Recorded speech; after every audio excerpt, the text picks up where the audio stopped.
and the people working in the Huduma centers. So we are here, National Oil as, and I would allow the CEO, I don't know whether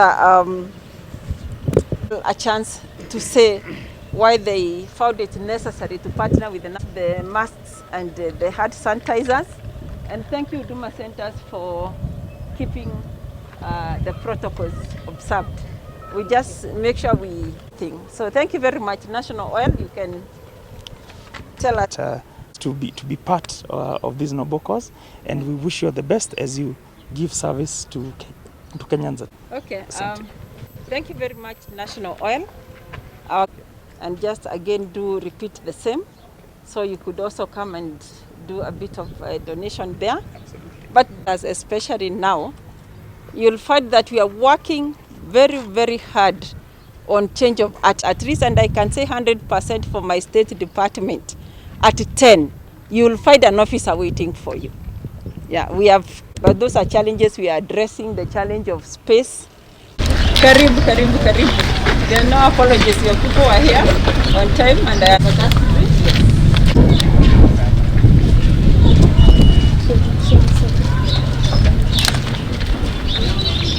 to request Huduma centers to wear your branded national face masks. Thank you very much. To help minimize.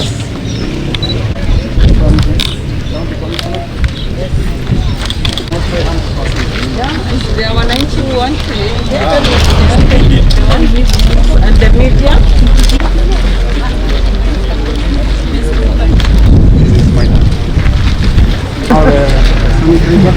Yes. Oh, it's nice.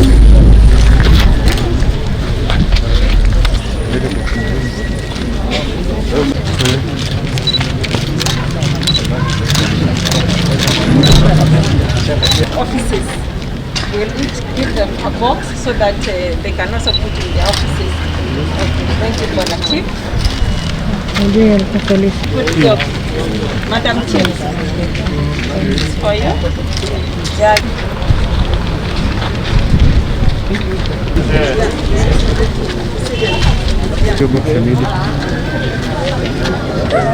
Countrywide, we have over 180,000 uncollected ID cards in the Huduma centers. 180,000 uncollected ID cards. And I hope we can have a program where we get wananchi to come and collect. And we have over 60,000 birth certificates. And as you know, you need a birth certificate, you need an ID to access most of the government services. So our call to wananchi today is that if you have applied for an ID card or a birth certificate, please call in and collect your IDs. Those are very many IDs, 180,000 uncollected, and we have had them for a long, long time. So that is one of the issues we want to resolve with this mobile Huduma. Going forward, we would like to take Huduma, we have a vision of digitizing Huduma. Because according to the records we have in Kenya now, mobile penetration in our country is over 100%, according to CCK, which means almost every Kenyan has a phone. But we want to open up Huduma for young people to develop small businesses, so that if you are a young man and you are in the village, you can use your smartphone to help other people access Huduma services.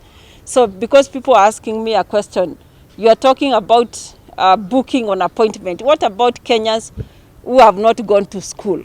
And I'm saying now this is young people to become innovative, and using a smartphone, you can become a center to help people. So the possibilities are there for our youth, so long as we are going digital. So we want to digitize, and I'm also proud to inform wananchi that the State Department for Public Service, which I am the team leader, is leading innovation of public services. We are here in Kajiado within the perspective of the recently issued directive by His Excellency the President.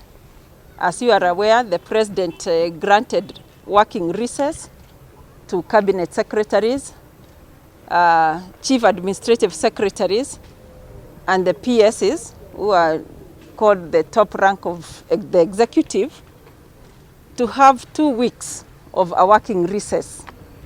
And during that working recess is to visit the counties, to go to the grassroots, interact with wananchi, and just gauge how government programs are being implemented. So we are here today.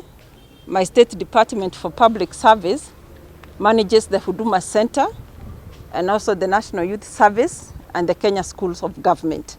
So we'll be doing visits to those, and we started with Kajiado today to come and see how the Huduma Center is operating in the concept of continuity of government services and sustainability of government services in the context of COVID. And we are very happy today that all the desks, except a few desks, that all the government agencies have come back to Huduma, and wananchi are being served. And despite the challenges that may have come because of space, that we have been able to implement the Ministry of Health protocols and also the guidelines issued by the Head of Public Service, because we have protocols issued by Ministry of Health touching mainly on health, and we have protocols issued by the Head of Public Service touching on how to process government services and government officers within the concept of COVID. So we are really grateful. Since the Huduma Center started in 2003, we have now a total of 52 Huduma Centers.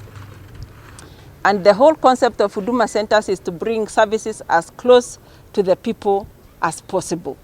And so we'll be supporting this initiative through provision of masks. Today we've come with 2,000 surgical masks for staff to use.